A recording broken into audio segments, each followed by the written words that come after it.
Lime and limpid green, the second scene, a fight between the blue you once knew.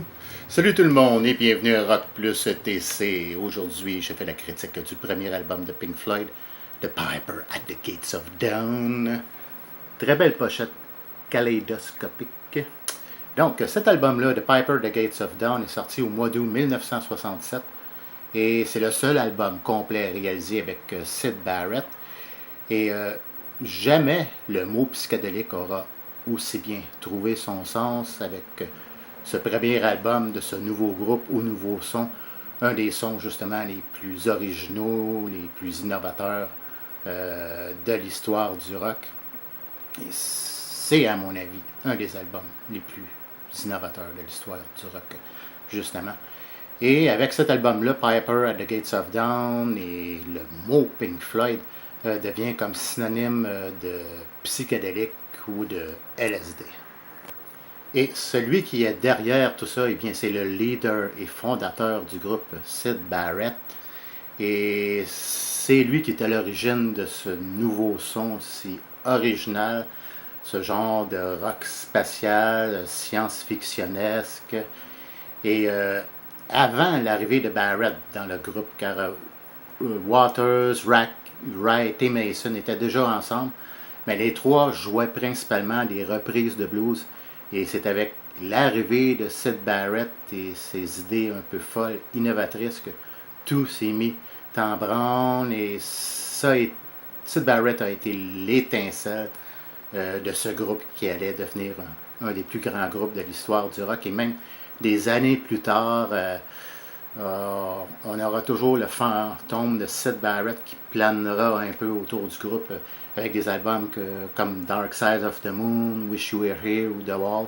On fera toujours un peu déférence à lui.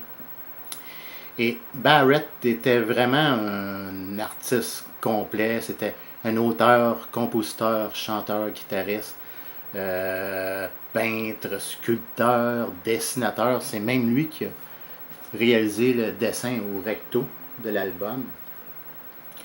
Et c'est lui qui a composé la majorité des chansons de l'album. Syd a composé 8 des 11 chansons à lui seul. Il en a composé 2 autres avec tout le groupe et une seule chanson a été écrite par un autre membre que lui.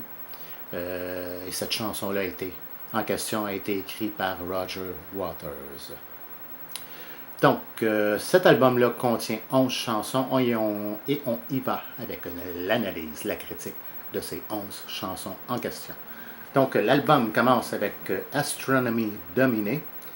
J'aime beaucoup, dès le départ, on entre tout de suite dans l'atmosphère, cette atmosphère spatiale, avec la voix de Peter Jenner, qui était un de leurs managers du temps, qui parle à travers un mégaphone. Et on a l'énumération des planètes, donc c'est vraiment une chanson, un rock spatial, science-fiction.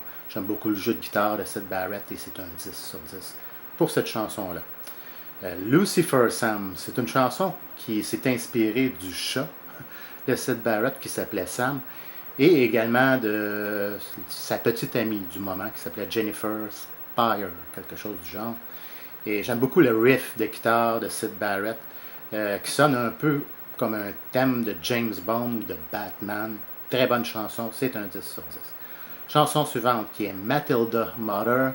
La chanson s'ouvre avec l'orgue, ce fameux orgue Farfisa de Rick Wright, qui se marie tellement bien avec le jeu de guitare de Syd Barrett, justement.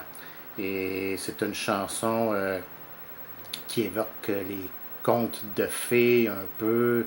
Et c'est ce que j'aime tellement de cet album-là, Piper at the Gates of Dawn, c'est cette espèce de mélange de rock spatial complètement disjoncté et de chansons à caractère enfant, genre contes de fées, comptines. C'est vraiment un des mélanges les plus originaux de l'histoire du rock, à mon avis.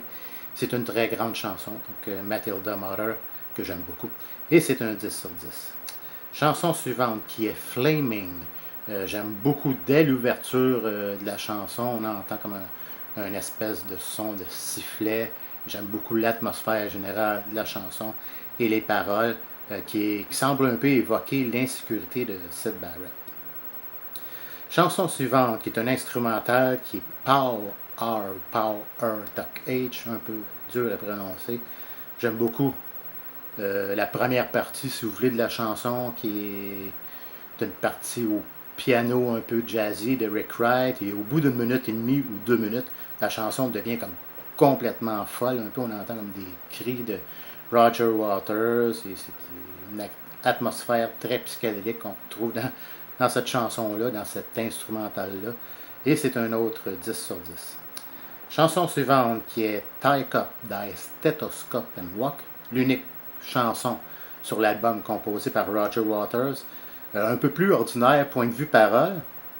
Et bien que ce soit une composition de Roger Waters, à mon avis, c'est vraiment le travail à la guitare de Syd Barrett qui donne tout le cachet de cette chanson-là. Par contre, je ne lui donnerai pas un 10 pour cette chanson-là. Ce serait plutôt un 9 sur 10, c'est quand même bien. Chanson suivante qui est Interstellar Overdrive, qui est un classique, à mon avis, un petit chef-d'œuvre du psychédélisme. C'est une chanson composée entière par le groupe entier. Mais c'est surtout le jeu de guitare de Syd Barrett. On a ici 3, 4 ou peut-être 5 pistes de guitare différentes. Et ça se marie très bien, comme je disais un peu plus tôt, avec le jeu d'orgue farfisa aussi de Rick Wright. Et c'est un 10 sur 10, c'est un classique, à mon avis, cette chanson-là. Chanson suivante qui est de Gnome. Autre chanson à caractère enfant, caractère comptine. J'aime bien la mélodie, les paroles dans son ensemble. C'est un autre 10 sur 10. Chanson suivante qui est Chapter 24, qui est peut-être une de celles que j'aime le moins sur l'album, mais encore là, c'est pas une mauvaise chanson du tout. J'aime bien les paroles quand même, la mélodie qui s'écoute bien dans l'ensemble. Je donnerais un 9 sur 10 pour cette chanson-là. Chanson suivante qui est de Scarecrow. Et dans cette chanson-là, un autre genre de fable un peu, de chanson pour enfants, si vous voulez.